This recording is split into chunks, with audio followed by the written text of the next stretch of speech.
Also like to just take a few minutes and once again to congratulate the 2020 seniors. You've handled a tough situation like champions, and we're so proud of you. And also, as the COVID-19 continues to take us places we never expected to go, and we certainly don't have all the answers, and I don't know if we will, but the students, parents, and staff of our school system, you've handled it also like champions, and we appreciate everything you've done as well.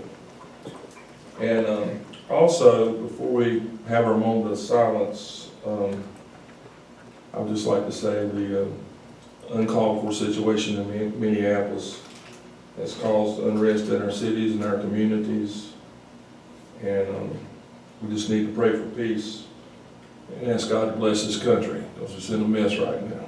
If you'd join me for a moment of silence, please.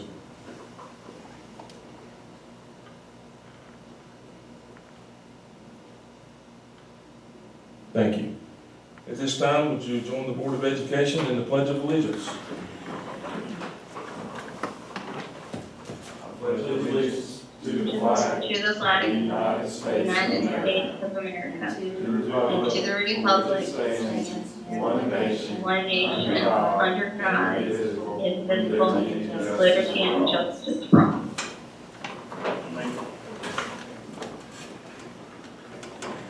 Okay, at this time, our superintendent, Dr. Gainey, will share some comments. Thank you, Mr. Cook and board members. Appreciate your help. I know the month of June is a busy one for us, and I always appreciate your extra efforts during this month. We deal with a lot of different things. Want to just share some information. What we're dealing with is a school system as we move forward, as we move towards August and the start of the 2021 school year. Begin with on Thursday this week, June 4th, we have a pickup event from 7:30 till 6 o'clock p.m., 7:30 in the morning. This is a time for parents and students to bring back any additional completed instructional packets, any Chromebooks they have, any library books, textbooks, athletic team uniforms, or any other school property they have in their possession. Also, we know that there are still some personal items in schools from when we left on March 13. So we will permit one person per car to leave the car and go into school. I ask that people work with the staff members there as they are at that event working with the drive-in line. I want to take a few minutes and just kind of share with the public and the boards and things that are going on among staff as we deal with some new legislation that's come out in relation to this coronavirus crisis and school closure. So we had some legislative action several weeks ago. And so staff members currently are working on a remote learning plan to be used during the 2021 school year as needed. That plan will be coming to you most likely on June 15th, our board meeting 2 weeks from tonight, for approval, because we have to get that down to the State Board of Education no later than July 20th. We want to go ahead and move that forward. Been doing a lot of work on that project. This came through the legislation, and I'll speak a little bit more about that in a few minutes. We also currently have a survey out for students, parents, and staff members. It was posted on the school system's webpage, Facebook page, and Twitter account, as well as each school's webpage on May 21 at 10 a.m. We originally had planned to take it down on May 28 at 8 p.m., but we decided last week to keep it up through June 5, Friday of this week, until 5 p.m. And we really need parents and students and staff members to go and complete that survey, because as we're developing this remote learning plan, we need as much feedback as we can get from students, parents, and staff members. We also will be sending out a survey to community stakeholders as well. But when you look at the survey, we're trying to obtain some feedback around three pretty big themes. One is, what has worked well with our remote learning plan during the past 2 months or since March 13? What do people think did not work well with our remote learning plan during the past two plus months? And what changes and improvements are needed going forward with regard to our remote learning plan? Now, I want to be real clear with the public and with board members. We're doing this plan in case it is needed during the 2021 school year. We do not know what is coming our way. We're certainly hoping that August 17 is a school day like we've always known it, but if not, we'll be prepared. So what else is happening in the Randolph County school system? I want to spend a little bit of time and share what we're dealing with some staff actions. First of all, we are working, the official last day of the 1920 school year is June 9, which is next Tuesday. So staff members throughout the school system are working very hard to close the school year out. Also, as mentioned in the remote learning plan, we have a large number of staff members. I think I counted it's probably 80 plus in the school system working in focus groups, and it includes central service leaders, principals, assistant principals, teachers, and lead teachers. And what they're working on, this remote learning plan legislation that came from the legislature a couple of weeks ago, they had outlined 13 standards that we have to address with our remote learning plan, and then the state board added 2 more. So there's 15 standards. And these individuals are divided up into focus groups. Kat Berry and her staff have been leading these discussions, and multiple things such as what are our lessons going to look like, how can we make sure people can use the technology behind the remote learning plan, how we're going to provide training for staff, and also how we can communicate this plan. That's just a little bit of some of the topics being discussed. But a large group of staff members also are working in another group, and this is something I want to take some time and spend describing what's going on there. And it's not a reopening plan. It's a back to school plan. We're closing the 1920 school year. We're not reopening. We're going to go back to school on August 17th in some way, somehow. So we're going to call this our back to school plan. And our back to school plan, the staff members working with me on this include leadership team members and several directors from different areas.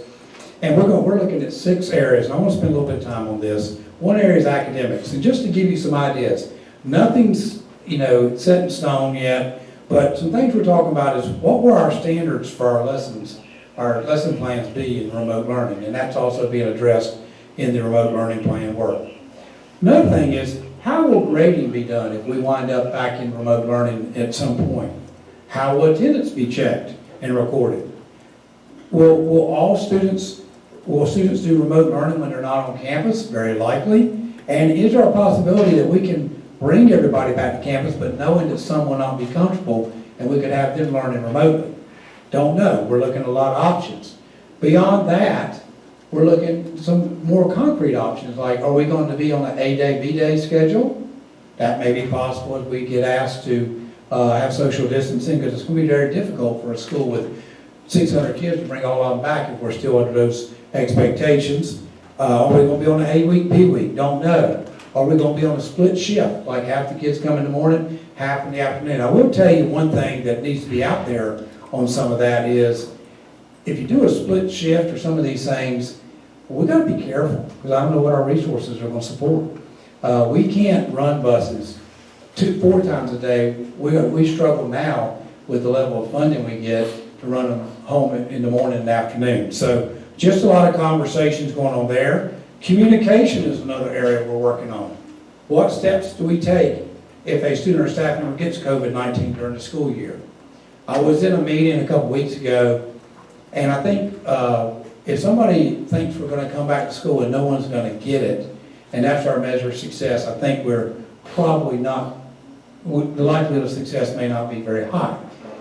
But if we come back taking every possible precaution we can to maintain safety to the greatest extent possible, we can be successful. So in communications, if a situation arises when we get back in school, how and what do we share with the public, the school staff members, the media, without violating the confidentiality of a student or a staff member if a case of COVID-19 occurs?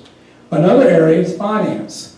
And I sent you an email this past week. We have 3 big sources of relief money. State PRC 154 COVID-19 supplemental funds, that's one area. Federal PRC 163, the CARES Act, that's another area. And House Bill 1043-2020 COVID Recovery Act. Those are 3 sources. We have not outlined completely the last one, the House Bill 1043 money, but it has different categories that I mentioned last week. There's a summer learning category, there's a vice category. Summer learning will be playing a big role in something that Kat Berry is going to present later tonight. The last 3 categories are human resources. We're looking at what will be the expectations of staff members in relation to COVID-19.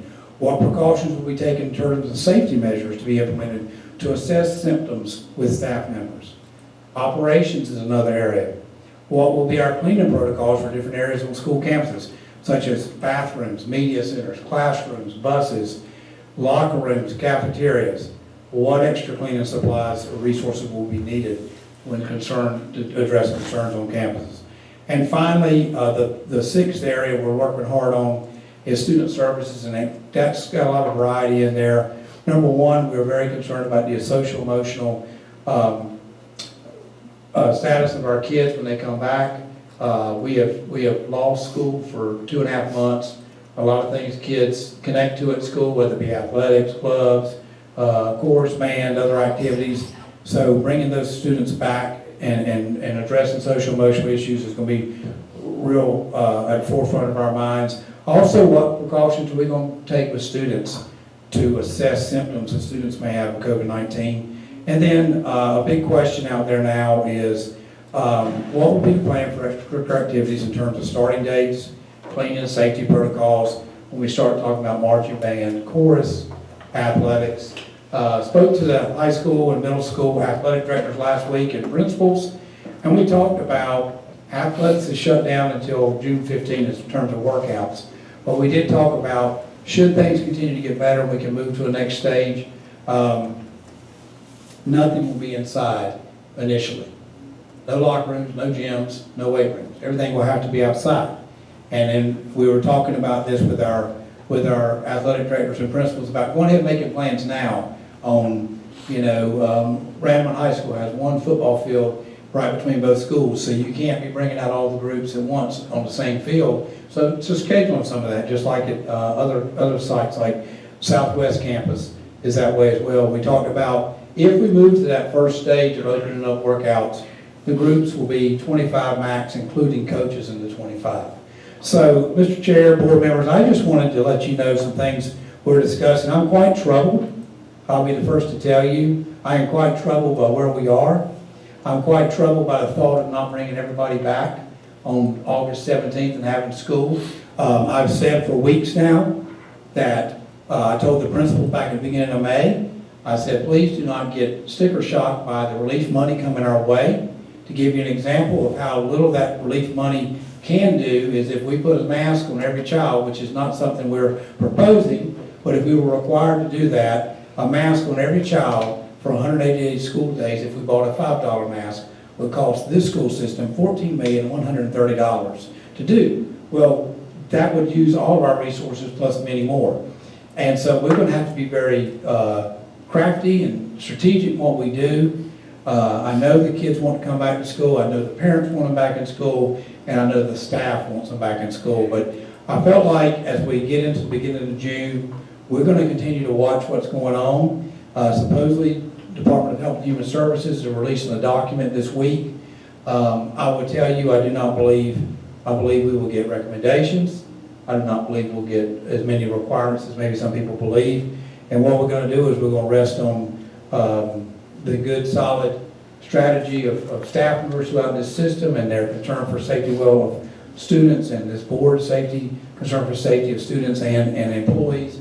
And we're going to do the best we can with the idea of our success is going to be measured on, in my opinion, taking every possible precaution to maintain safe environments for everybody.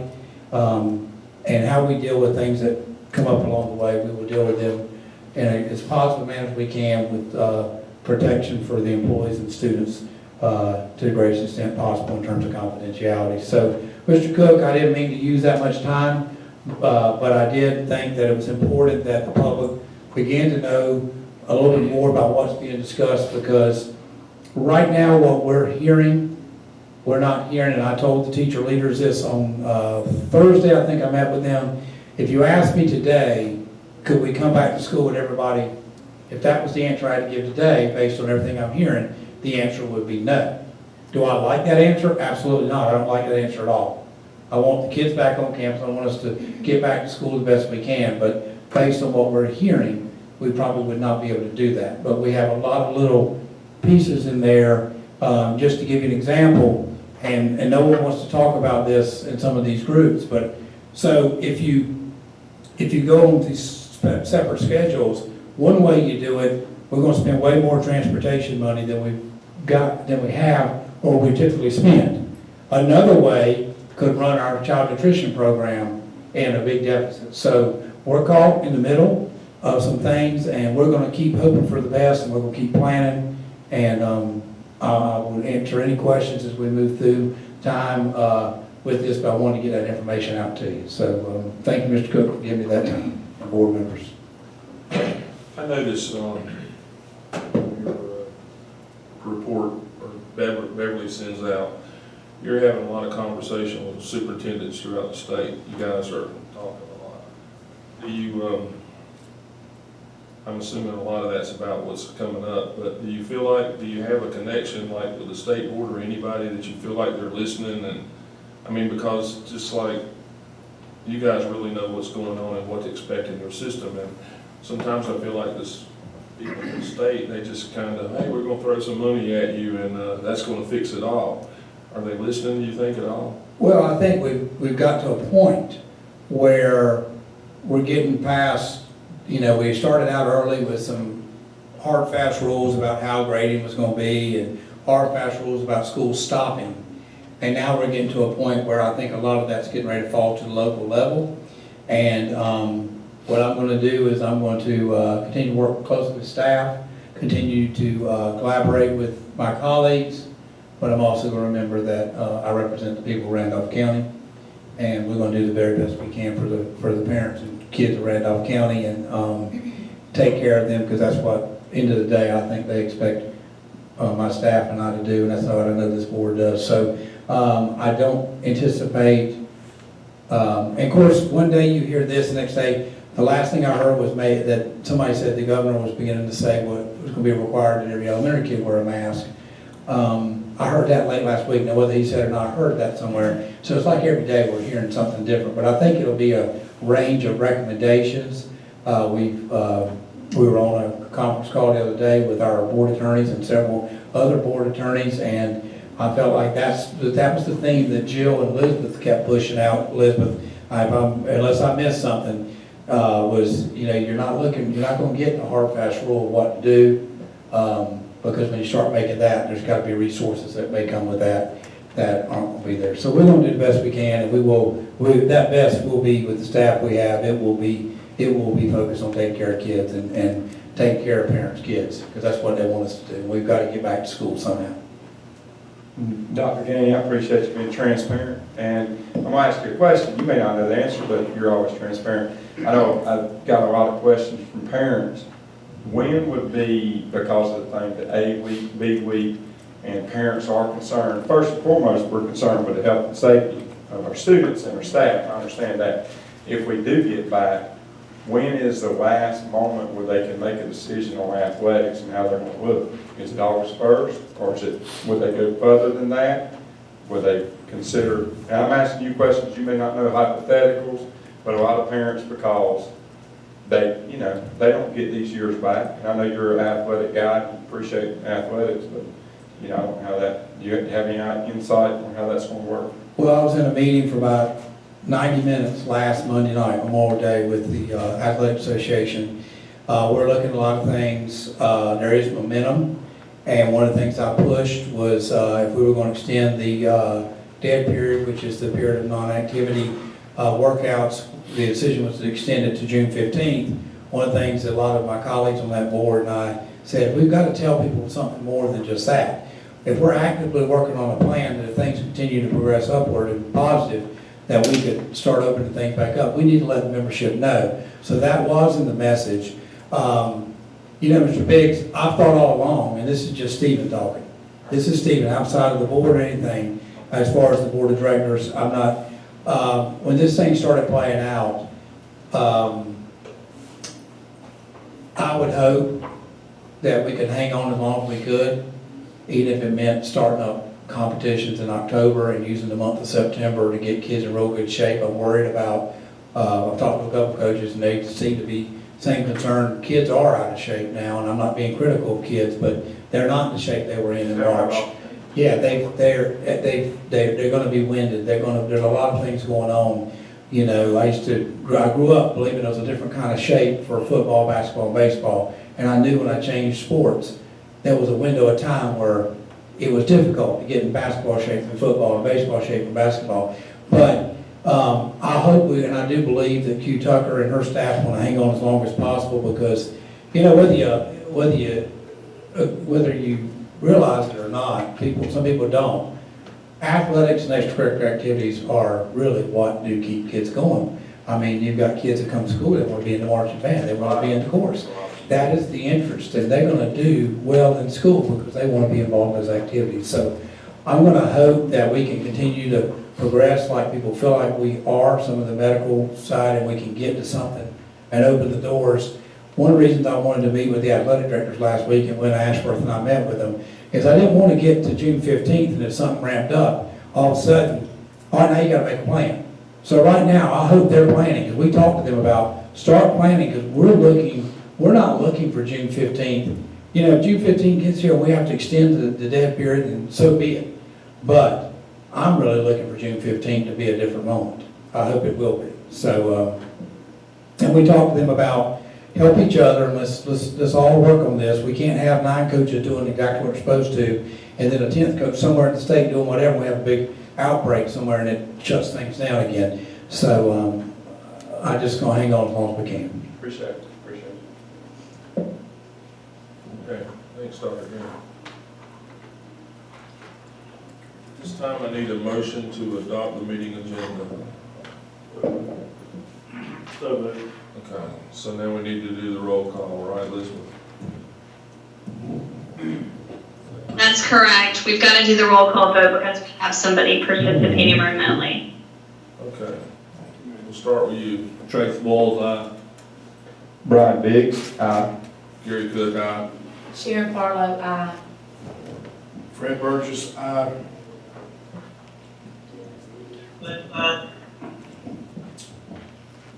Okay. Motion carries.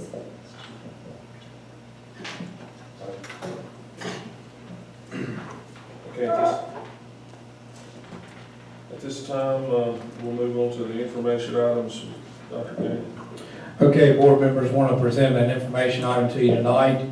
It's a gift / an award that Randall Middle received from the National Theater for Children. Melanie Ritchie notified me on May 14.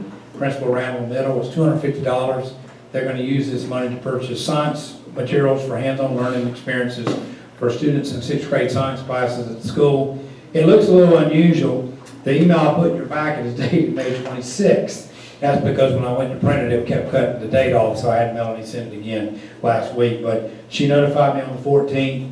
It is, since it's $5,000 or less for board policy 8220, I accept it on behalf of the school system, and she has moved forward with using it. So another great result for our schools. So that's what I have to offer for that, Mr. Cook, at this time.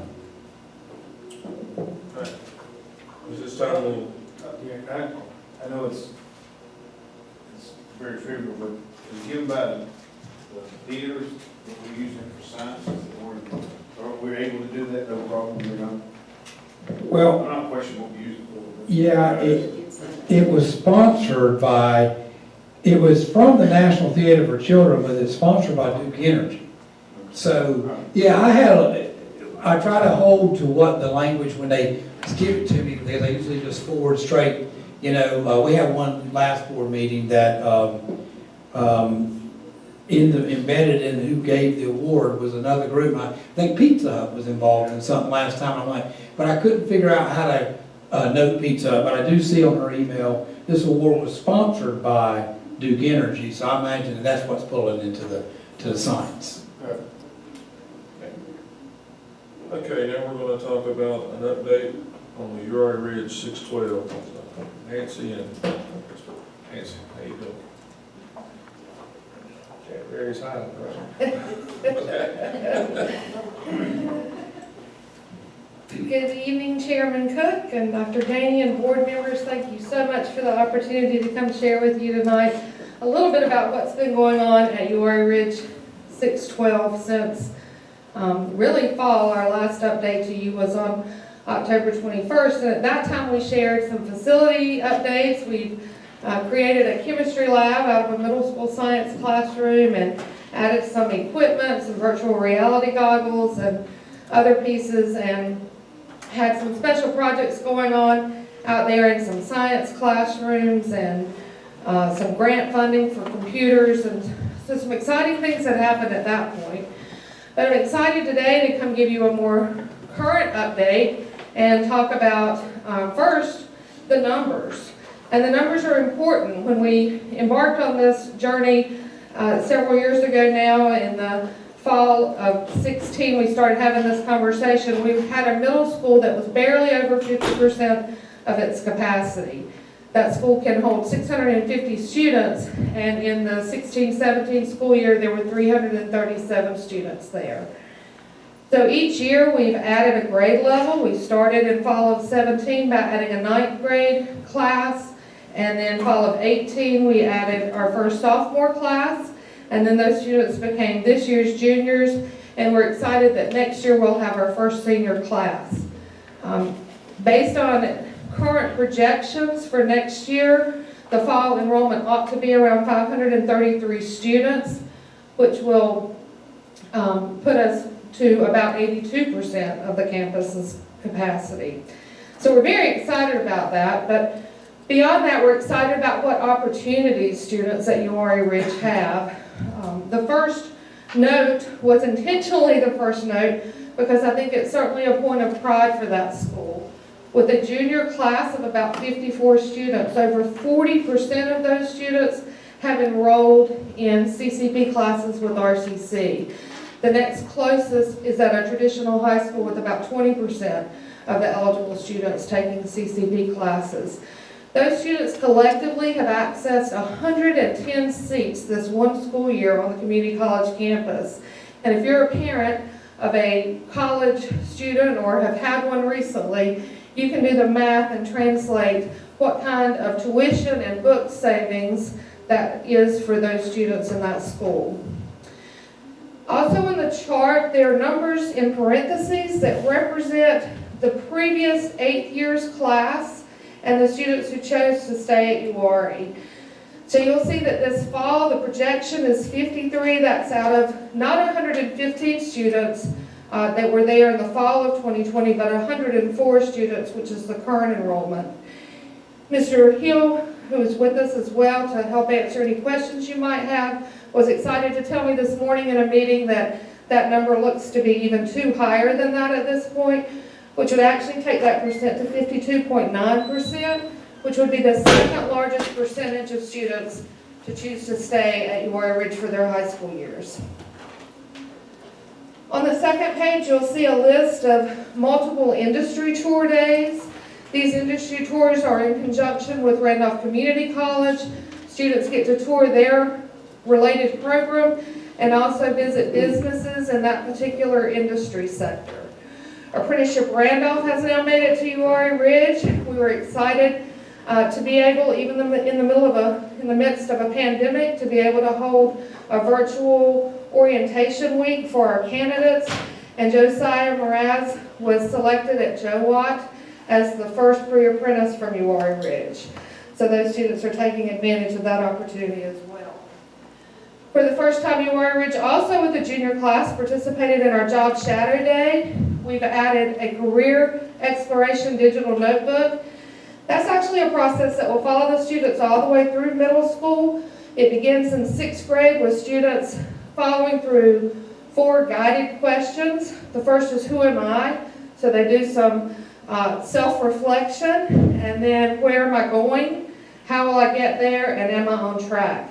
Those 4 questions guide students to essentially develop a path that will help guide them all the way through high school and then on into post-secondary opportunities. Mr. Hill also in his first year as principal there did an amazing job starting to build traditions at a school who hasn't had high school traditions. And he did that with a class ring ceremony. He invited the entire high school to come be a part of that, which is unusual. Usually it's just the junior class, and so he wanted all the students to get excited about that ceremony and invited many parents to attend as well. He did have a school spirit bonfire, followed the next night by a homecoming dance. And they were scheduled to have a prom, but unfortunately, so many of our high schools were not able to do so this year. But that's certainly on tap for next year. And as we look forward and planning that's happened and steps that have been taken to prepare for next year, we're very excited about an adjusted daily mail schedule. When URA Ridge first started to convert to a 612 school, the start time was 7:40 a.m. with a 2:55 end time. Next year, that will be an 8 to 3, which is more aligned with our other middle and high schools across the county. There's also an exciting piece happening for our faculty. They are beyond excited about the fact that instead of being aligned with the School of Study and teaching all the grade levels in that School of Study, they will now be aligned with the grade level and then have the opportunity to offer differentiated assignments that would meet the interest of all their students. So that's an exciting piece. Additionally, next year, all students will engage in enrichment and remediation experiences. We were able to make that transition for the faculty due to the additional allotment of 3 positions and 1 distance learning facilitator. Our middle school students next year will have the opportunity for Minecraft coding, which is a connection to computer science. And at the high school level, we're adding a computer science principles course. Drone technology 2 was offered to students for next year.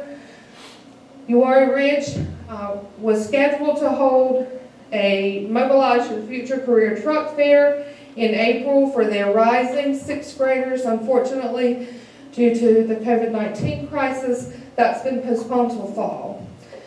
And then additionally, we'll add a second layer of the Career Exploration Digital Notebook, and 7th graders will participate in that. And we'll have our first graduation. And that will, of course, go in hand with some of the traditions that Mr. Hill was able to start with his students this year. So certainly at this time, I'd be more than excited to answer any questions, or Mr. Hill is certainly here as well to speak to any questions you might have. Okay, hang on to your britches. I got it. Okay, you know, I take part of credit for spearheading this. Looking at the numbers here, our numbers are staying fairly stable. They've dropped a little bit, but when we started this was our intention to get us that number and stay stable at it. You know, 50% of our kids are staying there, you know, and that's 53, 55 kids. You know, our goal was 75 kids. We're staying stable at a number. We're not increasing these numbers. And that was my whole thing the last meeting that we're here. It's none of this. There's no rise. And that's to the point I think we got to get to be offering these kids more to get that rise. All these programs we got here, you know, some of the CCP, is that offered at traditional high schools?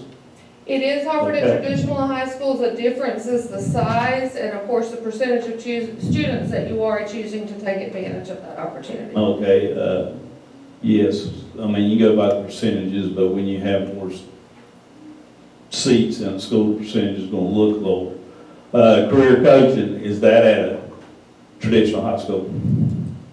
It is. Each high school has a half-time career coach. Okay. These industry tour days, how many days does that accumulate during the year? There are five independent industry sectors, and they're each held on a separate day. Okay, we know apprenticeship, Grand Office, and all the other schools. This job shadowing day, you said that follows the middle schoolers The somewhat. Job Shadow Day is an experience for 11th graders countywide, so Uwharrie Ridge got to participate for the first time this year. Okay, the reason I'm asking these questions, we see this, but we might not understand what everything is, so don't think I'm being too, you know, critiquing too much, I'm just asking. So this upcoming year, we're gonna have drone technology 1 and 2, or just 2? Drone Technology 1 will be offered again, as well as 2. Okay, will it be a year-long class or just semester? Will it be offered all year long, the first semester and second semester? So by design, those courses, like all career and technical ed courses and other courses at the high school level, are semester-long courses. Okay, so it could be first semester, but you won't have the second semester for other kids, can't, you know, it's gonna be luck of the draw if you get into it. They'll offer as many sections as course selections demand. So if there were 36 students, they would have 2 sections. If there were 18 students, they would have 1 section. Okay. You got intro to computer science, and that's traditional schools or just UR? Not all traditional schools, some of our other schools have that course, yes. Okay. Like I said, great thing, the high school, middle school, school be independent of one another, it's great. The enrichment and remediation, that's great if every kid gets it. We just gotta make sure every kid's using it like they need to be. Because, you know, you hear things through the grapevine, sometimes that stuff, at times not used like it should be. Great, we're getting extra teaching positions, Minecraft coding for middle school, computer science, principles 1, drone tech 2. Career truck fair, that's what, 1 day, 2 day thing? It is a 1-day experience at each high school. Explain that a little bit. Okay, I would love to. And there's a video on our I mean, CTE we webpage. like I say, we hear it, but what does it consume, you know, what's? Can I- And Ms. Farley can speak to that as well, yeah. We're supposed to participate this year. Can I offer one thing though? This typically wouldn't be there. This is an effort because the Tabernacle and Farmer kids missed it. Is that correct, Ms. Boyd? You're pulling it up because they didn't get it this spring. But it correct? would have been on Juarez campus Yeah, it even would have then. been there. Yes, But they're trying to redo it now for 6th grade that's coming. correct. So the 6th graders wouldn't typically get it. So they were kind of going to have like a day when they bring all the 5th graders over.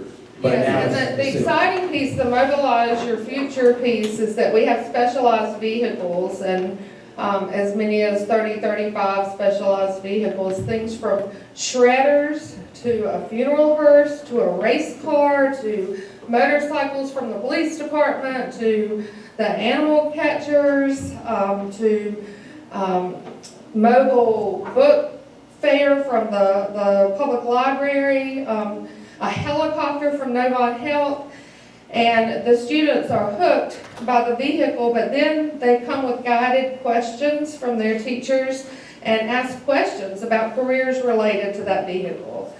So for instance, with the hearse, the young lady who was there was the first African-American funeral director at Humvees in High Point. And so she was able to speak to her experiences. She was able to talk about how you could be a grief counselor for a funeral home, how you could work in their accounting department, what funeral services were about, and the career of a mortician, and just multiple career opportunities related to that. And then last year, in our pilot year, we held that at Hopewell Elementary School and saw a really great opportunity to move that to our high school campuses so the students could then go inside and tour the CTE programs.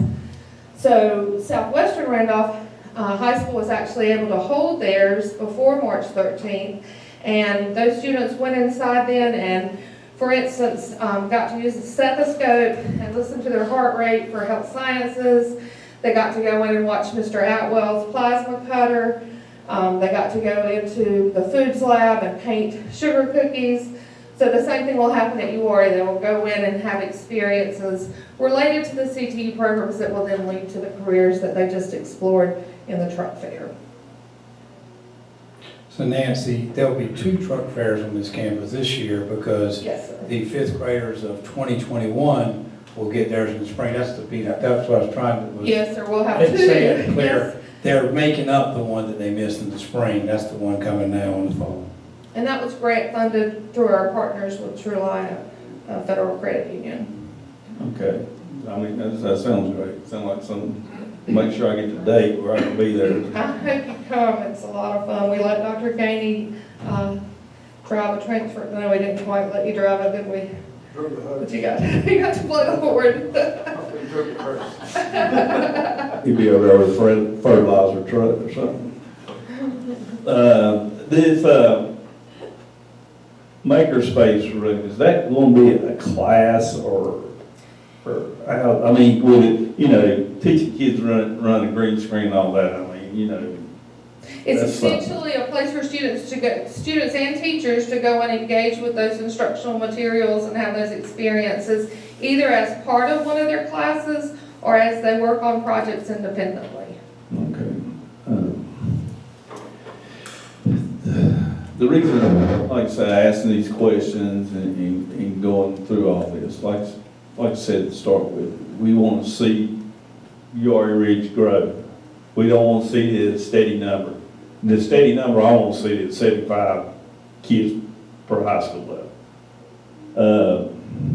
Staying at 50, personally, to me, is not acceptable. Because we set a goal and we got to do things to reach our goal or get as high as we can on our goal.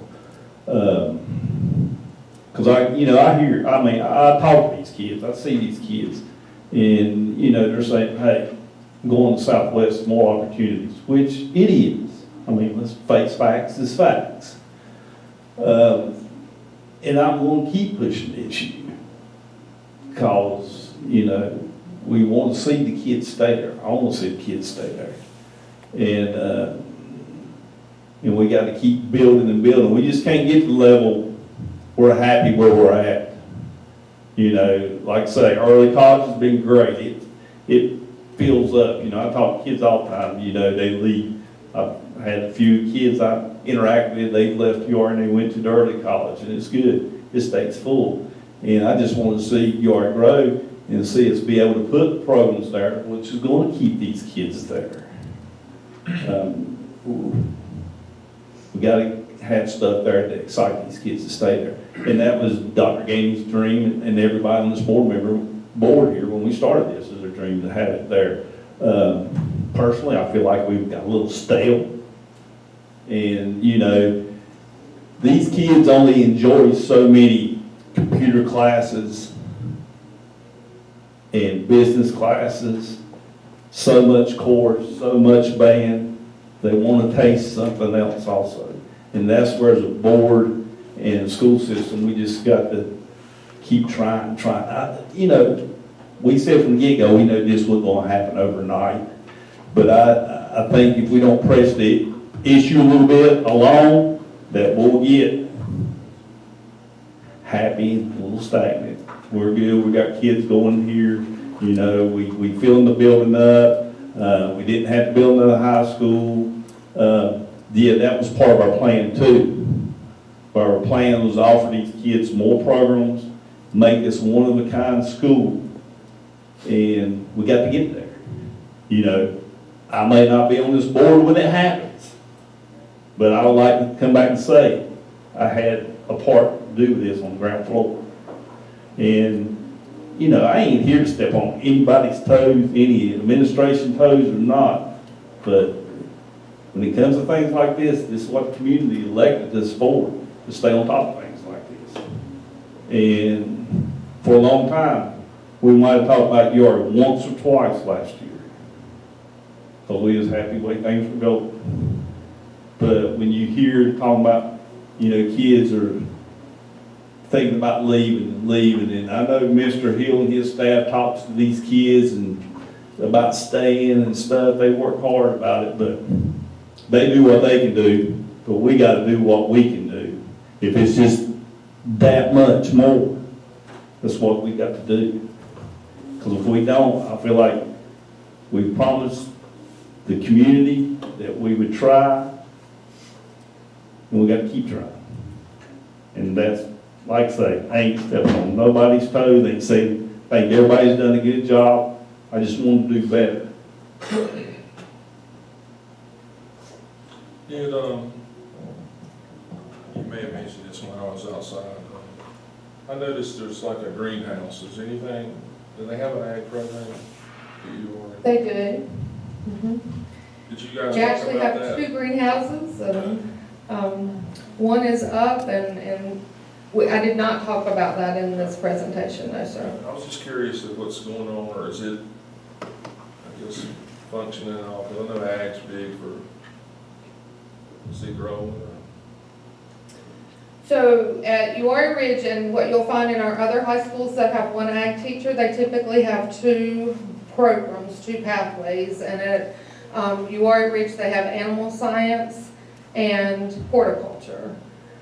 And so the greenhouse is certainly there, and then there are plans, and we talked about it again this morning when I met with Mr. Hill, to have a structure on that campus that would allow for animals beyond chickens or small pets, which is what they have used so far for their animal science program. Again, those pieces take planning and resources, but there are plans. I hope one day to come in here and be able to talk about those in greater detail, but they are certainly part of the exciting plans that we have for there. I mean, like I say, I sort of grew up with an agriculture background in the community I live in, that's what it is.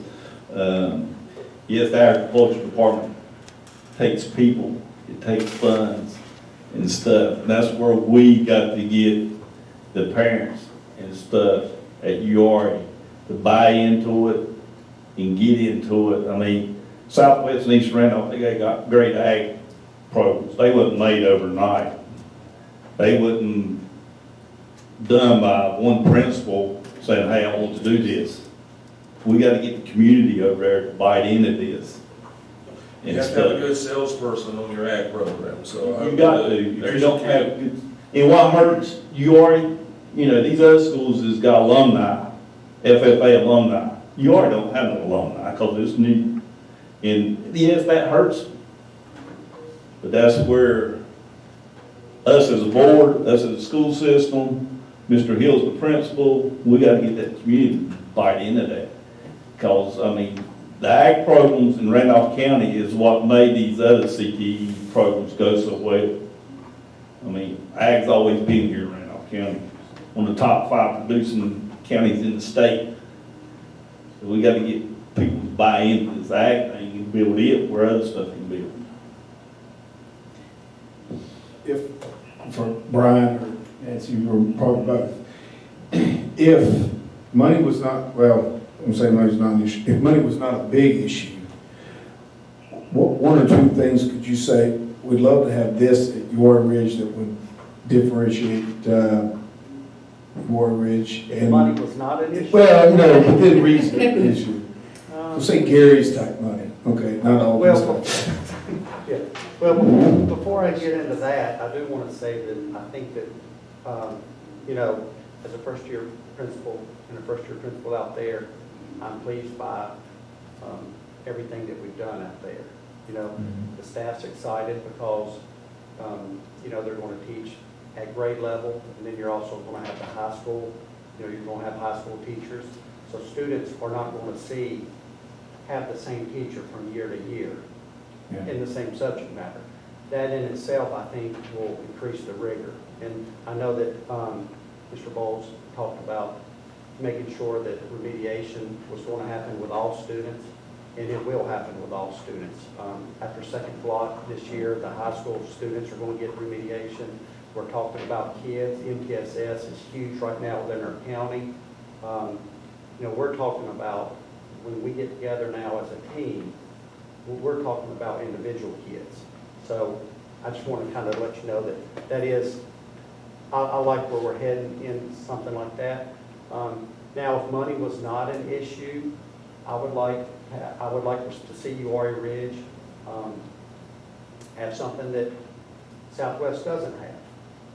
Maybe something like auto mechanics or things like that. Now, that may be stretching it because I don't know how much money something like that would cost.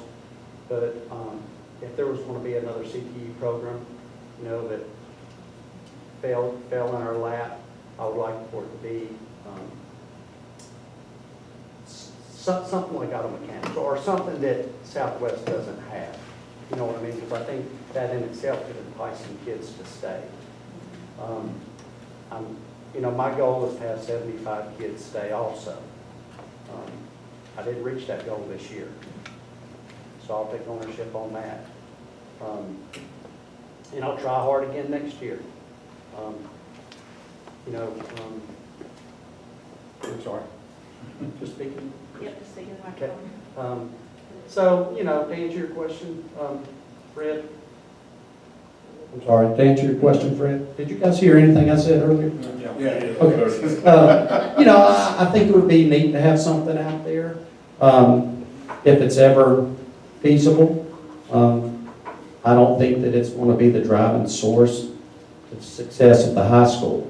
You know, I think we are heading in the right direction. We're educating kids, but if we, you know, if there was going to be a program, if it could be something that maybe this side of the county only has, I think that would be neat, because that's one reason why I wanted to do the 8 o'clock start time instead of 7:40, because if we could draw from other parts of the area within the county, or possibly even outside of the county, then I think that you've got a better shot at getting them at 8 o'clock students than at 7:40. Anything other than just a program necessarily, or just, I mean, I know it's kind of maybe a little bit on the spot there, but anything you think, oh, it'd be, if we had this, I think it would encourage kids to stay, Yes. point, but, you know, go Have we ahead. ever done a survey and asked parents or kids that go there? Well, I know, but I mean, just, you want to give them what something they would want. I mean, when we started this, we was setting this school distinction and different. But, you know, like I say, not throwing off on anybody. But when you go through these things, it's at a traditional high school. It's at a traditional high school. We ain't got to the point yet where we found our niche for that school.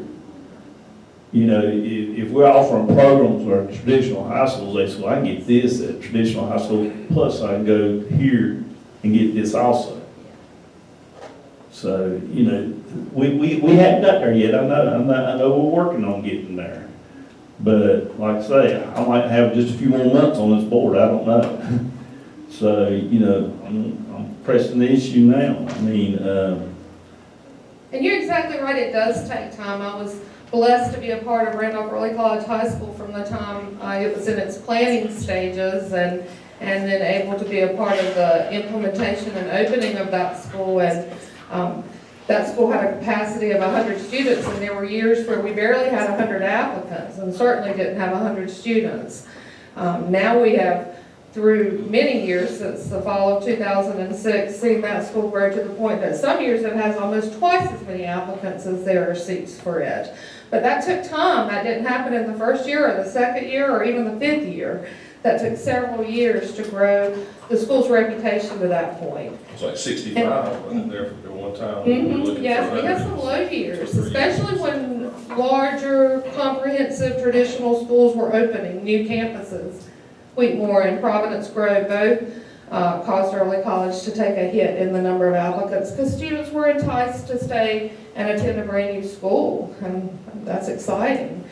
So that's certainly a part of our conversations. I know it's a part of Mr. Hill's conversation with his faculty as well. Another advantage that Early College had was that you were starting a brand new school, which meant the principal was able to hire their staff. And you hired people who believed in that vision and wanted to be a part of seeing that vision become a reality. And at Uwharrie Ridge, there were teachers there who some were hired to teach middle school, and that's what they wanted to teach. And to come in and say, oh, by the way, now you're going to teach high school, and you're going to teach all grade levels, and you're going to do it from these 3 lenses, was a difficult piece to sell and increase buy-in on. But certainly over the years, as new folks have come to that school, the principals who have served there, and Mr. Hill this year, has been able to make that a part of the conversation when he's interviewing candidates. And so we have gradually seen the shift of people who do buy into the vision of a unique opportunity for students and to be a part of that. Back to Mr. Burgess, your question about what what thing, part of our conversations are also about relationships. You know, I've said many times, Southwest has an AP Academy. Uwharrie Ridge doesn't need an AP Academy for lots of reasons. But one is that they have to find their identity. They have to find what is their thing. And certainly that very first bullet item is a huge thing. And yes, Mr. Boyles, to your point, every high school, traditional high school, can participate in CCP.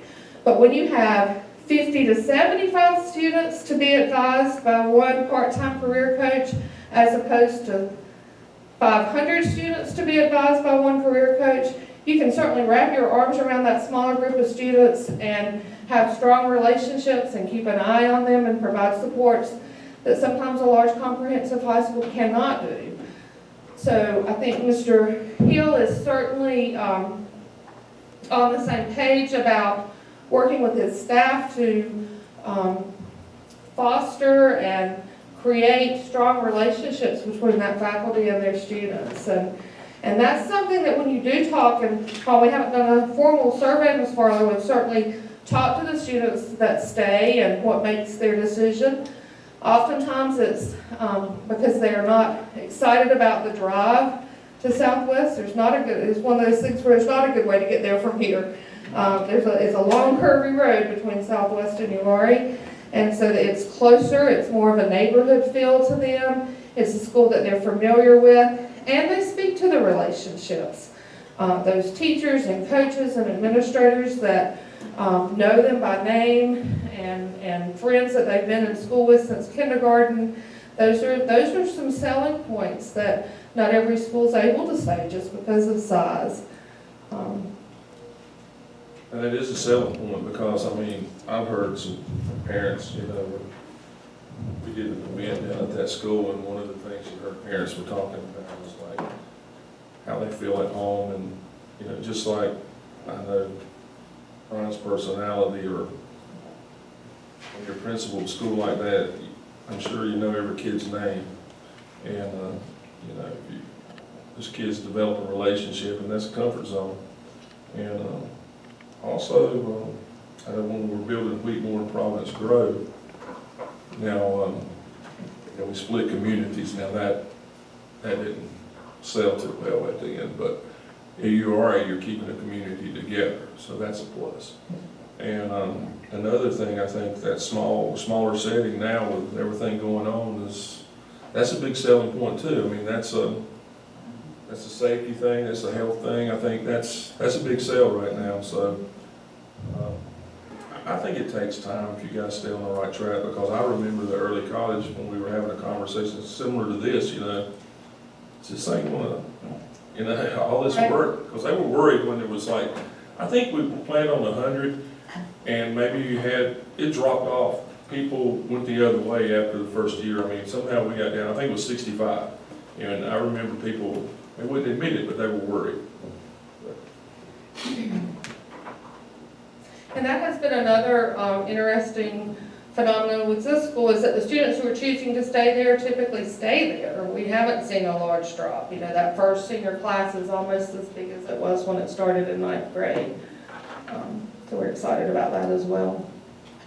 Well, one of the things I think and I think back to January and February 2017, where we were with that campus. In May of 17, the last enrollment figure I have is when it's a 6-8 school was 339 kids. School was built for 650.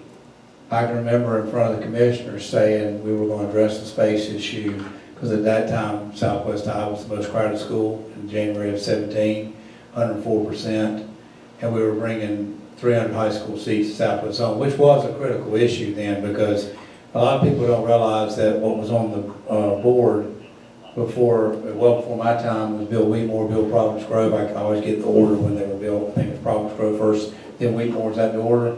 The next thing was a $40 million high school in the Southwest Zone, and I think where we'd be right now with a $40 million high school in the Southwest Zone, and kids having to make decisions on whether to go to Southwest High or to the new school, and then us making those decisions for them. But when I look back at the numbers a little bit,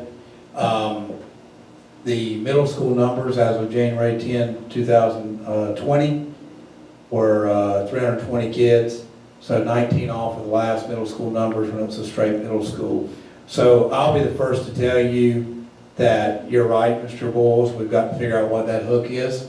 I'll be the first to tell you the first time the numbers came in, I remember Nancy kind of coaching me a little bit like, where's 75? Where's 75? I'm thinking 75, and we were in, high 50s that first year. Our ninth grade number as of January 16, 2018 was 58 ninth graders. And I'm like, oh, where's the 75? So we've got to figure out something there.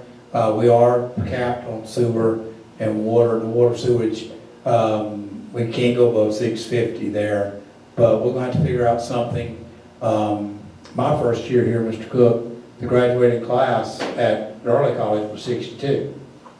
If I remember right, that's the class of 14 was 62 at Early College. So my radar was up then about that as well. What program wants the hook? Mr. Boyles, these very conversations you're at, or these questions you're asking about, is this at other places? I've had those same conversations too, and Nancy and I have, as far as what are we doing different. So, we'll keep going along. I will tell you, probably one of the most expensive CTE programs out there is auto mechanics. As a high school principal, I wanted it too. Every time I asked about it, they said, your building's not built for it, be quiet. And I said, well, we can knock down a wall, we'll be ready for it tomorrow if you bring it in. But anyways, so Brian, I hear you there, I hear you. If I could have picked a program, I should have asked it that way. Brian, if I could have picked a program to put in my high school where I was principal, it'd been auto mechanics every day of the week. So we've got to work at it. I think one of the things is no numbers aren't where we want them to be, so we've got some work there. The next phase of this thing is we're adding that 10th or 12th grade. We're going to graduate a group of kids.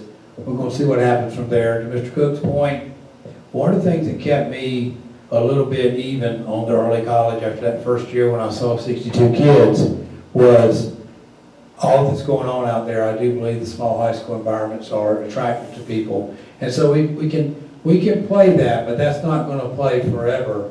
It's going to get you 50, 53.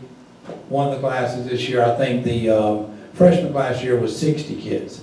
It's going to give it, the junior class is 53 kids. So it's going to get you that amount. It's not going to get you where we want to be. So we're going to have to figure something we all know, and Brian knows it. Brian's not shying away from it. He knows it, and I feel comfortable talking about it with Brian. He knows we've got to do something with, when you go in public service, school public service, that you understand that there's some orientation to what you're doing to public service, leadership, communication, and technology design. So we have work there. I think if we've, some things we've done that we've kept a building from being, in my heart, I think the building would have emptied if we had not done something. But that's just me. But it is time. We'll keep working at it. We'll keep working at what we can do separate or differently there, what we can do for a hook there. I believe there's some kids that don't want to leave UR Vision. That's why they're there. They like that. They like their school. And over time, I used to tell my kids when I was a high school principal, I'd say, you're really not, your performance and what you're doing is going to help you in the future, yes. But what you're really doing is helping kids 10 years behind you put name recognition on that diploma from this school. You're doing as much for yourself as you are for kids 10 years behind you. So we're essentially building that. We'll keep working at it. But we're not going to give up on it. That's for sure. But glad to see it go over 500. But yeah, I'm like you, Mr. Boyles. I would love to see us right now headed to 650. I mean, like I say, two biggest selling points, because I know, because I've heard from kids and parents all the time. Two big selling points you got right now is the small high school environment and the community part of it. Because nobody likes to drive 20 minutes to school. Mm-hmm. And that's what's keeping your 50-some kids in each classroom there. I have parents talk to me I said, we're going in our 4th year. And, a lot of people don't see things on the timetable somebody else does. But I hadn't seen a change. And like you said, we ain't found our niche yet, but we got to find it. Because if we don't, we're gonna stay at 50 kids each year. And Mr. Hill, and not knocking anybody severely. We've been through 3 administrators over there since we started this. 2, I know, I think 3. Kids love it. Mr. Hill's real personal with the kids, and they got that personal feeling with him. He's got good ideas, and the kids really enjoy him. That's one thing that school needs. And so, on the kids, what I talk to, you're doing a great job.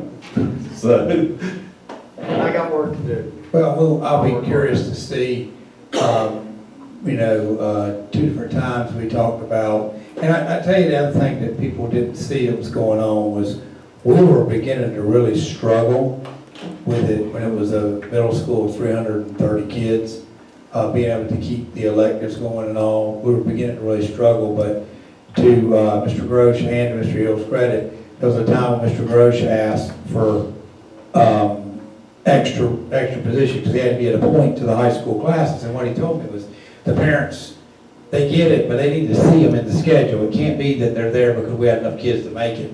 And then here came Brian this spring of, I need to talk to you about splitting the staff and dividing. We've gone basically very nice, very professional. We've gone as far as we can go with that.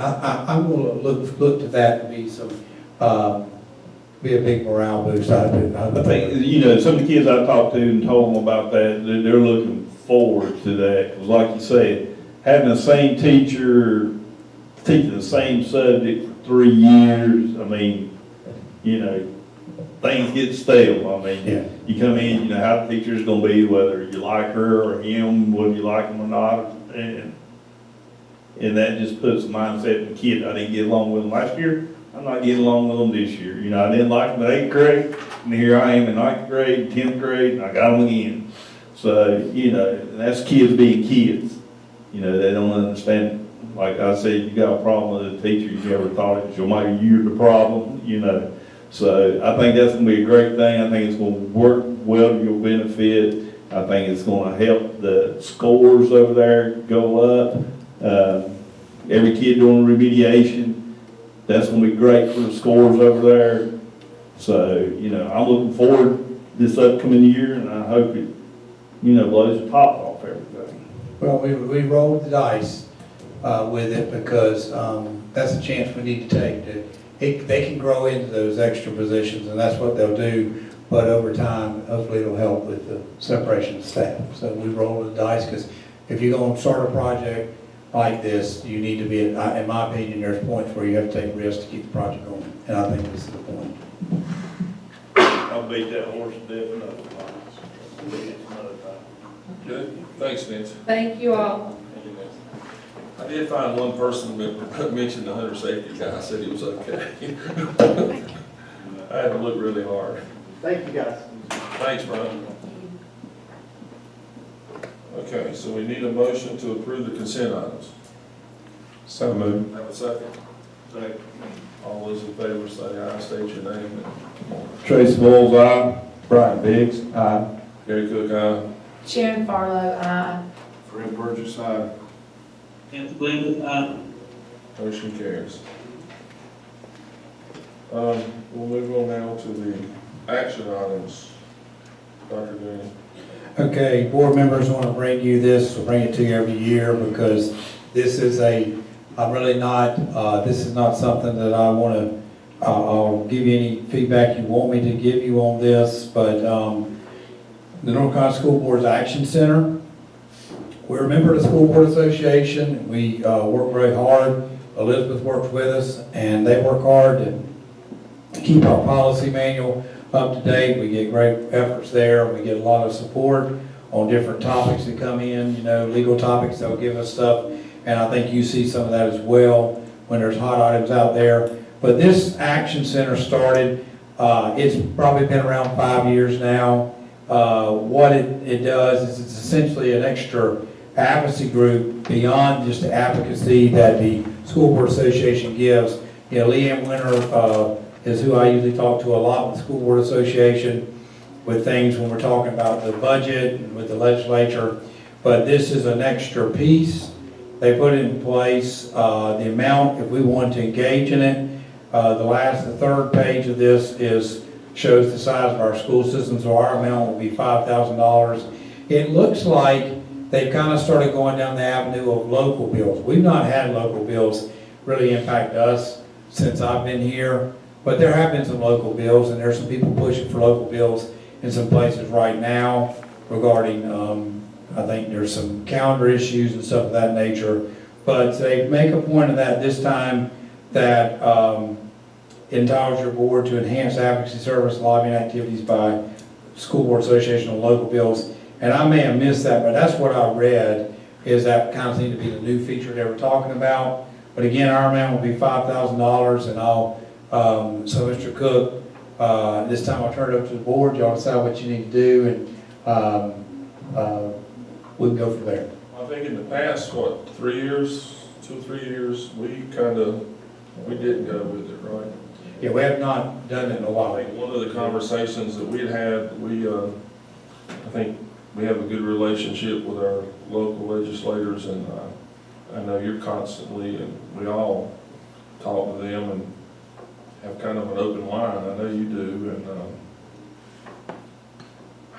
I think it's whatever you guys think, but I think at the time, our discussion, we sort of didn't think maybe we'd get $5,000 worth. I mean, I know the last couple of years we hadn't done it. I know when they first came out with it, we jumped on board and went with it, and I think next year we did. And like you say, as good as a relationship we have with our I think some of the things that we accomplished, I mean, I know there was one year when it was transportation and a couple of things that went down to the wire. I know Dr. Gainey made some calls, and I mean, actually on that particular thing, I think Senator Tillman helped us out a lot. And they probably should have sent us $5,000, but it made a big difference. Well, like I say, I deal with Leanne Winter a lot. Elizabeth, I don't know how much you and Jill interact with Leanne. Y'all know her, I know right well. Jill does, and Leanne's always easy to talk to. That's outside of this. That's without that. I mean, Leanne works for School Board Association, and takes one email or one phone call, and she's on the phone pretty quick. So, yeah, I'm not downplaying this. I'm saying, I'm sure this has a role, but you're right, Mr. Bulls. We didn't engage in this the last 3 or 4 years. So I don't know. So I'll whatever you want to do. I don't think that our $5,000 is hurt. They can get. I think we're good. Let it go to- Elizabeth, can the board just table it and move on, or do they need to make a motion to not join it? No, you can table it. And It's that- an action item though, so you're gonna have to vote to table it. I'll make a So, motion. Or you can make a motion to say we're not going to do it and be done with it, right? Right, exactly. I'll make a motion, we do not participate. Second. All right, all those in favor say aye, state your name. Tracy Wolf, aye. Brian Biggs, aye. Gary Cook, aye. Karen Farlow, aye. Fred Burgess, aye. Beth Linda, aye. All right, all those opposed, motion carries unanimously. We'll move on now to curriculum and instruction. Ms. Berry. You hiding again? We got Lynette Graves. Lynette Graves, we're getting double duty from her and Kat and her whole group the last couple of weeks. So, Lynette, go ahead. The guru of the elementary people. Thank you, and good evening. As a result of the closure of our schools due to the COVID-19 crisis, the North Carolina National Assembly did waive the requirement for school systems to provide the first, second, and third grade summer reading camps.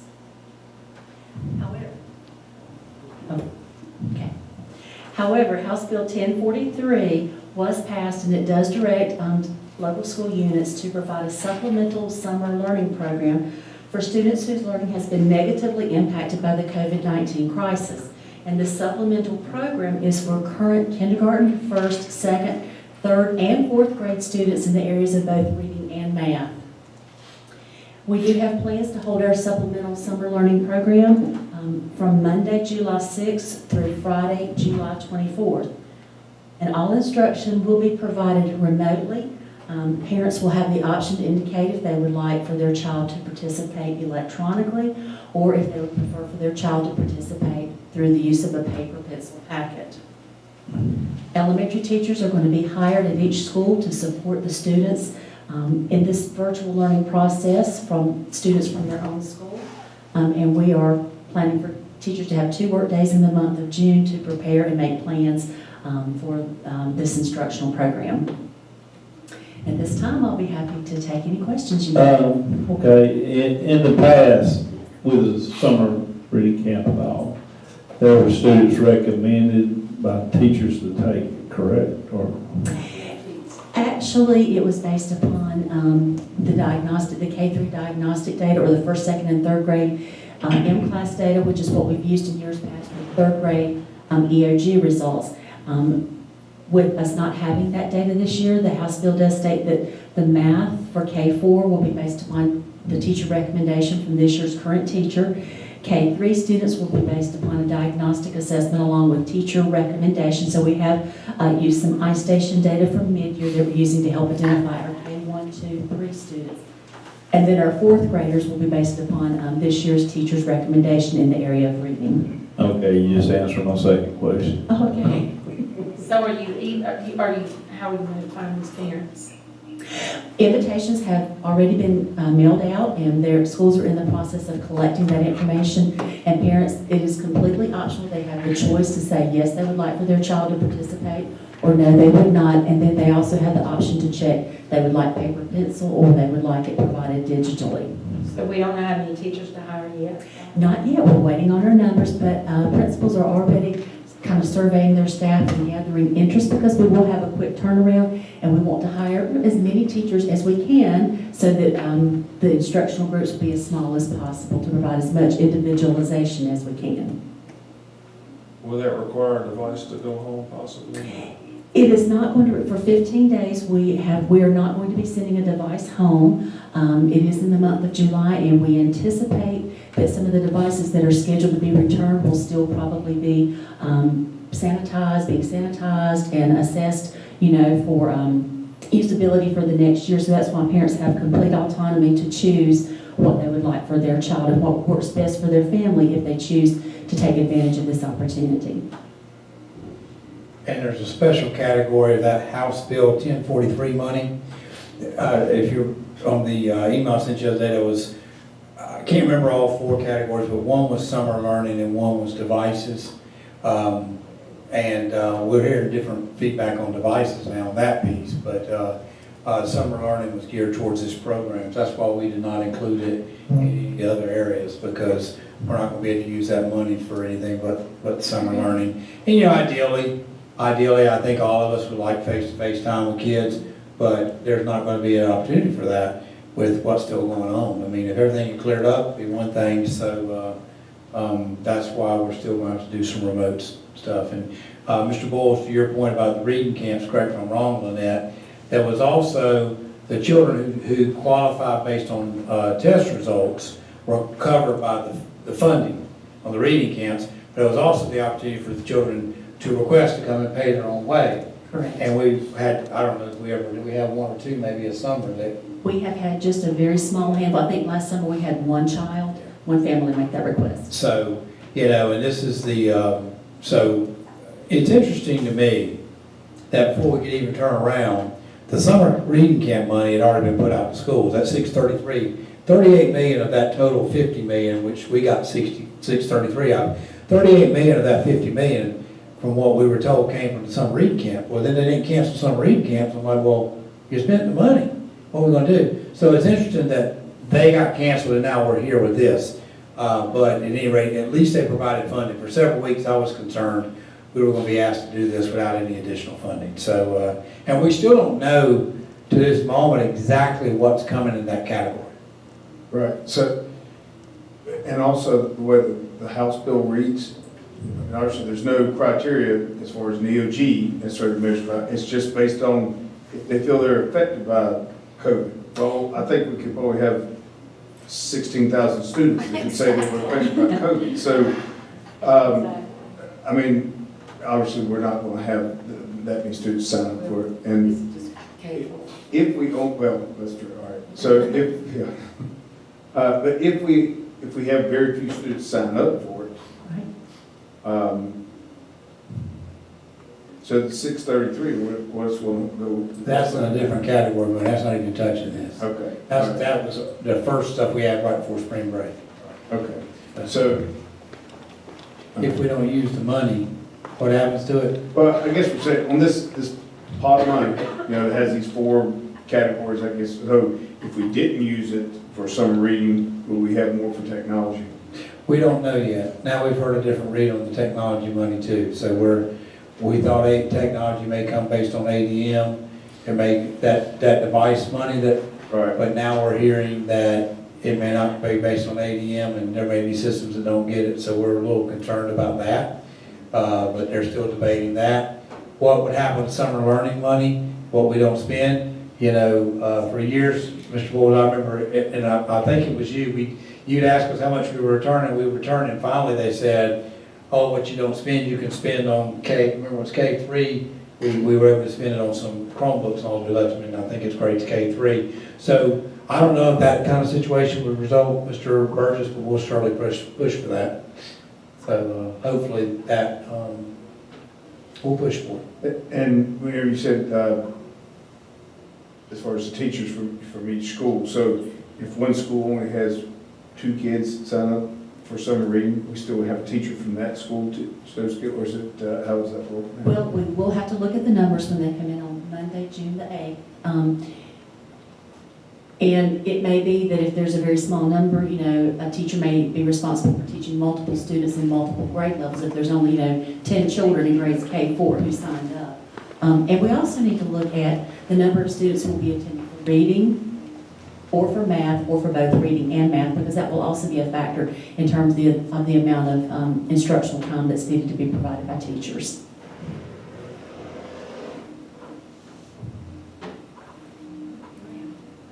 Yeah. So, all right, so you said the invitations were sent out. Who were they sent to? They were sent, we provided some K4 criteria for teachers to consider for inviting children for math, but the final decision was made according to the House bill, by the 2019-2020 reading and math teachers. Okay. Okay, and then for K3, we based it upon mid-year iStation data, and then for 4th grade reading, because we didn't have mid-year iStation data, it was based upon some local criteria. But the teachers do have, final decisions to determine the students who are not on track to meet year-end expectations. Do you have, you probably don't, but do you have a clue how many invitations was sent out? I do not know at this point in time. The invitations went Friday, and so we're in the process of contacting parents and trying to get that information back. We will have information, though. We are asking schools when they submit their spreadsheets to us to indicate every child that was invited to attend at every grade level, and then which children's families chose for them to participate. So we will have that information. I'm not sure if the parents are going to look like that as a great invitation to receive or not. I mean, I'm thinking, well, to me, if I'd have been this thing, I would probably backed off of it this year with everything going on.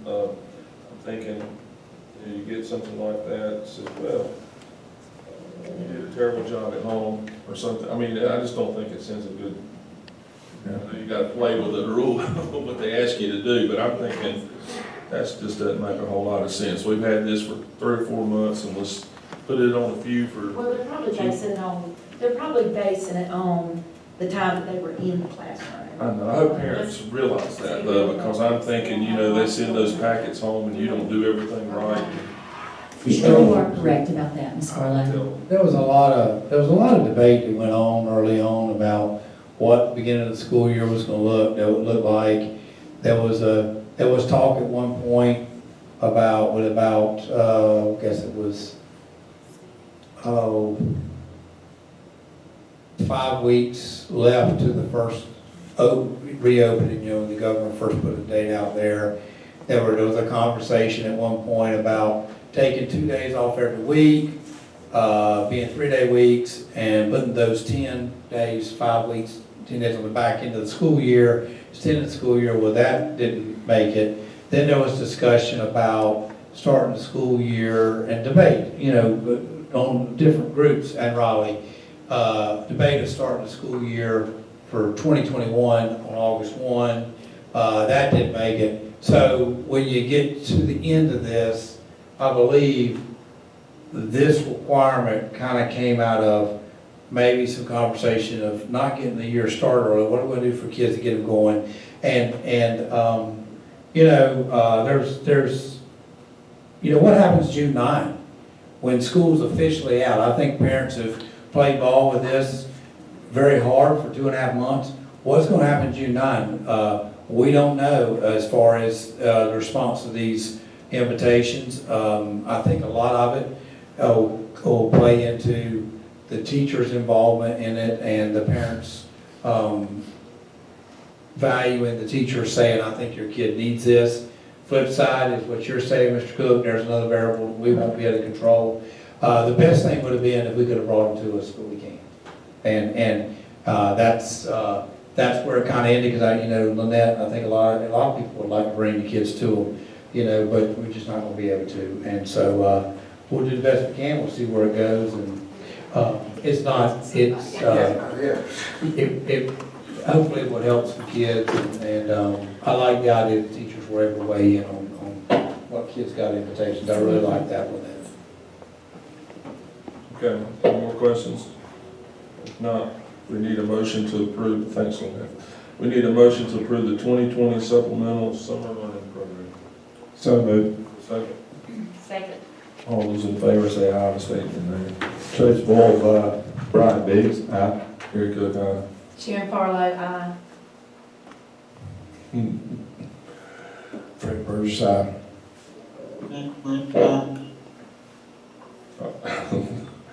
Thank you, Fred. Motion carries unanimous. Thank you.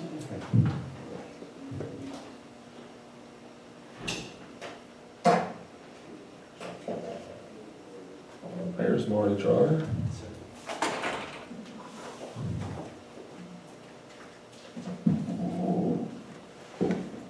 Good evening, board members. Tonight I bring to you a recommendation to approve a revised calendar for the Randolph Early College High School. Last meeting, I brought to you the traditional calendar for the 2020-2021 school year. And just to update you real quick on this particular calendar, the guidelines, we got some clarification on the guidelines sort of late, and that's why we didn't bring it to you at the May board meeting. But tonight, I'm bringing you this with changes, and they were only impacted by 2 of the 3 changes in the Recovery Act law that changed the school calendars. One being the addition of 5 instructional school days, as well as the 5 remote instruction days. So they have been included in this calendar.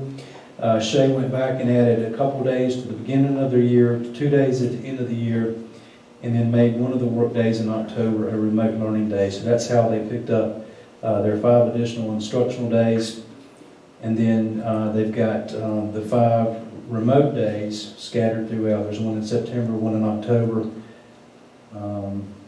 one in March, and one in April.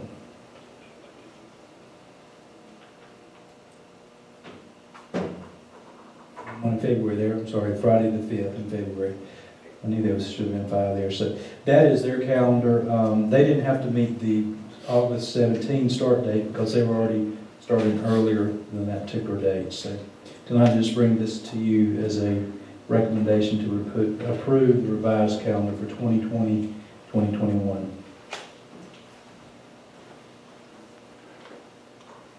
Is there any questions? We need a motion to approve the revised Randolph Early College High School 2020-2021 school calendar.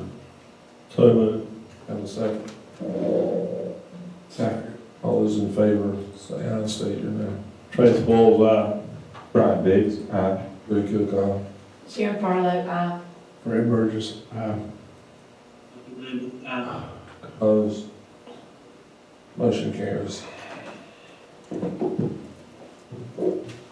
Mr. Cook, before we go closed session, because I know it's not a closed session topic, I want to just mention something.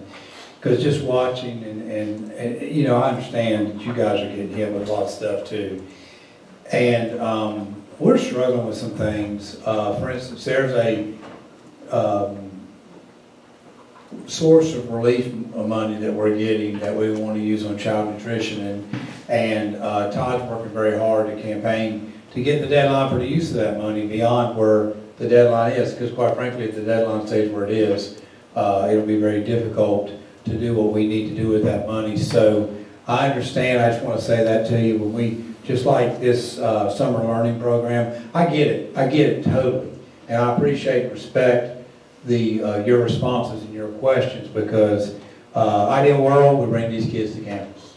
What do we do if we have 2 or 3 kids? What do we do if the parent takes the invitation and says, wow, you know, I've done the best I could for 2.5 months, and now I'm getting this, so it goes back to what I said to the principals. I don't know what the first Wednesday of May was, that principal meeting. I just felt like I needed to say to them that morning, don't get sticker shock. Because at that point, I knew about the $633,000 we'd already received from the state. I knew that we were in line to get about $3.5 million in federal money. I think it's 3.4, whatever dollar figure I gave y'all the other day. There was a reserve pullback that's eligible for the private school groups if they pursue it. That's how federal money works. But I didn't want anybody to get sticker shock, because with some of this comes some confusion sometimes, like this pot of money that we like to use to deal with the child nutrition issues we've dealt with. Well, quite frankly, if the deadline doesn't get pushed back, we'll have to resort how we're using other monies. And that's confusion, and that's unfortunate for what we're dealing with. And it goes back also to Ms. Farlow, and I could see when I was talking at the beginning about the different possible schedules we could possibly be on. And there's a no-win. And we got to do what's right for kids. But as you talk to Todd, Marty, Kat, and Andrea, and that's, the closest conversations are with them, but we've got, we're with the directors and all, and it's not as perfect as people are talking about it, because if we do split shifts, we're going to run buses 4 times a day instead of 2 times a day. We already know. This board well knows that one of the number one state budget concerns I've had for 7 years is transportation money. Okay? If we do 4 days a week and close the building down on the 5th day, do A-Day, B-Day, or then we wind up with a lack of revenue in child nutrition. And child nutrition is a program that is a self-supporting enterprise program. It's sufficient on its own revenue. And we're fortunate. We have a program that is not going outside of child nutrition for money. We've talked about that before. So we're going to continue to wrestle with things. But what I want to say to you, and I just want you to know that I appreciate your response to these issues, because your responses are real and your responses are valuable. And we're working through what we think is best for kids. The summer learning program, what the end result, what the end value is, we'll see in the end. We've been through that with the reading camp before, but I will tell you that staff has worked as hard as they can to take that issue and plan it out the best they can. The other side you've got now is, where are our teachers in all this? I mean, when we put it out there, we haven't had trouble getting summer reading camp staff, people to come help. But where are we going to be this summer? Maybe we'll have plenty of teachers who want to help. But I don't know. That's going to be another challenge too. What happens there? So I just want you to know that I appreciate your response and your reaction to these, because your reactions are real and your reactions are valid. And I can tell you that yours are consistent with ours. We talked about this very thing today with this morning, talking about more of this, that child nutrition money is very troubling to us. So and that's just one of many. So more to come. That's why I wanted to send y'all that email the other night. I wanted you to know where we were, because I didn't want to get 5 weeks down the road. Because you better believe that all this relief money, the dollar figure is going to get put in the media. The Randolph County School System got X amount of relief money. Well, I've already given you one figure. That relief money won't even come close to covering the cost of masks if that was something we had to do. You know, it wouldn't even come close to it. And we wouldn't be able to use it for anything else. Yeah. Yes, so, But when you say we're gonna do what's right for kids, well, the number one thing that's gotta be right for kids is that we actually have teachers there. And if we have, I'm very concerned, if we have too much of interruption in the fall, we'll have a lot of teachers say, I'm going somewhere else. Not another school system, stuff like that, other schools. I'm talking about, I'm finding something else to do because I'm not good at this. And that is what's best for the students, is that we have teachers there. So, yeah, if we could do summer reading, you know, in person, like Sharon said, there've been a lot of parents say, man, I'd love to send my kids somewhere for 2 weeks. You know, but I don't know. I was more, my hesitation toward it is more like, I'd like to use money somewhere else in our school system. You know, if we could, I know, well, that's whatever, you know, so you understand what I'm heading for. and I want you to know I appreciate your response to that, because it's valid. It is valid, and it's real, and it's real about what we're dealing with right here. I'm gonna tell you, somebody said to me, you know, I think the last video I did before they canceled school for the year, I still was talking about high school graduation. My job was to keep hoping for us to get back in school and get us back in high school graduation like it's supposed to be on that date.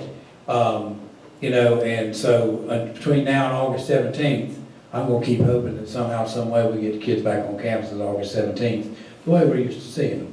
And I'm gonna hope that the next couple of months, things continue to go positive, if that's what is going on. That's what some of the data is saying. So, but to your point, Mr. Burgess, you're right on target in my book. So I wish we had some more flexibility. It's funny how the first source of money came with all kinds of flexibility, but it seems like the next couple of sources, and Sheena's looking at me because we didn't like the device money, Mr. Burgess, House Bill device money, because we wanted to be able to use it beyond devices.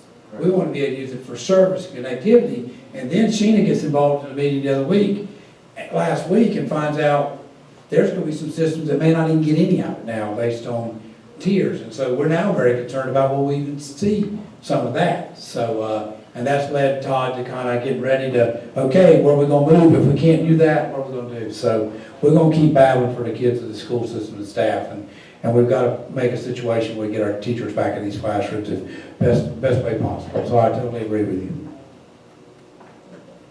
I just want to clarify one thing that was said so that there's no confusion. There's no requirement for children to wear masks that's being considered right now. Not that that won't come, who knows, every single day in this seems different, but I just want, you know, he's giving that as an example for everybody to understand, but. Can't imagine a kid keeping a mask on all day. Can you imagine keeping it? That would not work, I'm sorry. I hope we don't get That is such a ridiculous. Right, that's why I didn't want it to become a thing, because I don't know that it will ever be a requirement. Thank you for clearing that up, because you know what, that could have become something on social media. Hey, Randolph County, not gonna happen if we can help it. Okay.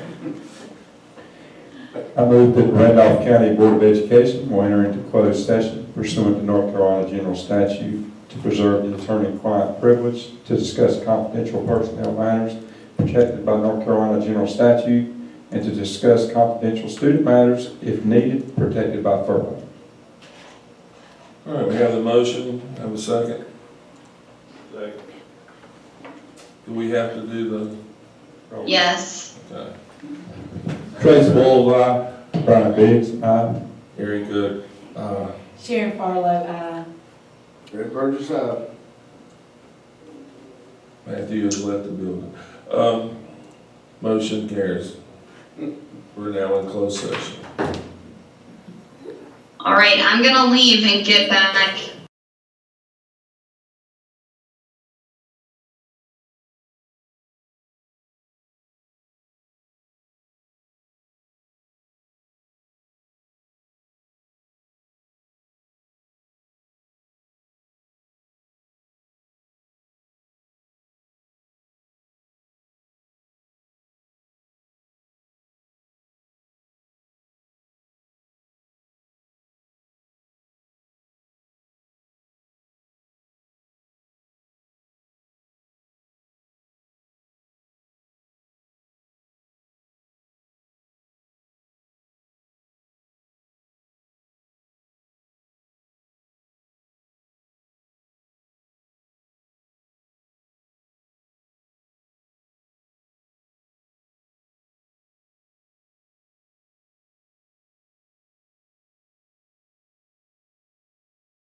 On how many wheels? Still haven't hit it, Trina. Okay, need a motion to There you go. approve the certified personnel report. So moved.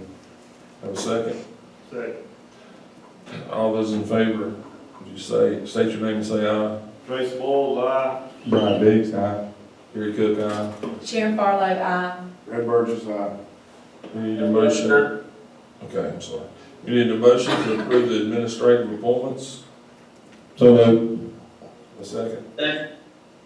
All those in favor, state your name and say aye. Tracy Bowles, aye. Brian Biggs, aye. Gary Cook, aye. Sharon Farlow, aye. Red Burgess, aye. That's Linda, All right, motion carries. Dr. Daniels. One last thing, board members, I appreciate, I know several months ago, we got into this crisis, and we didn't know where we were going, we didn't know if we could get together quick enough. I think some things are beginning to subside some.